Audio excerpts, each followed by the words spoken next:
Sanibonani nginibingelele ngiphinde nginamukele kwiNyakadinga TV. Uma uqala ubona channel sacela uchofe ibhathini elibhalwe subscribe uzoba ngokuqala ukuthola izindaba kuyo le channel yakho oyithanda kakhulu iNyakatho The North TV.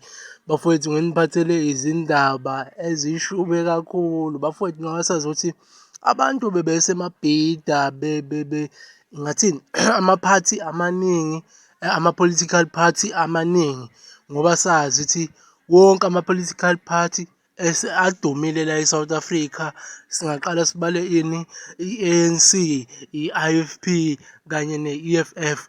Manje uKhuzani Mfukampungo ubekwanye amaphathi engeke siwakudalule ukuthi ubekiphi phakathi kwalawa esemabhida.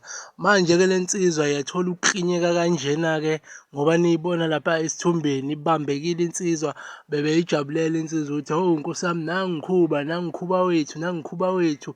Base bathi bamhakha manje ngoba nibona nje nani ukuthi iklinyekile insizwa laphaya. Yebo bafowethu-ke nginikhumbuze ukuthi futhi-ke la njalo mase ngiqale uhlelo olusha ukuthi njalo mangiqeda ukwenithulela izindaba ngizofaka ividiyo la ezosuke inifundisa khona ukupheka noma ukubhaka.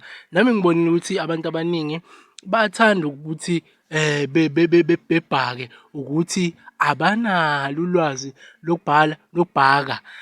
Mina ngizonifakela amavidiyo enikhombisa ukuthi kubhakwa kanjani. Mafuna ukukhanda i-sponge cake usibhaka kanjani, mafuna ukukhanda i-pancake uyibhaka kanjani, mafuna ukubhaka ipitsa uyenza kanjani ipitsa. Yabona nje namhlanje sizobe sidila nani nepitsa, sibone ukuthi ikhandwa kanjani ipitsa yona ngoba siyibona isuke imnandi. Ngoba bafowethu ngicathi iyona ndlela enhle le ukuthi sikwazi ukuthi kube khona nawe ukuthi mhlawumpe uma uqeda ukubuka iy'ndaba ukulalela iy'ndaba lezi engisuke ngizisho kube khona ozokufunda ekugcineni kwesikhathi. Bafowethu ake ngidedele ividiyo kasisi wethu esakhela ipitsa enikhombisa ukuthi ifundwa kanjani, kwenziwa kanjani uma uthi uqala wakha ipitsa. Ngiyabonga bafowethu.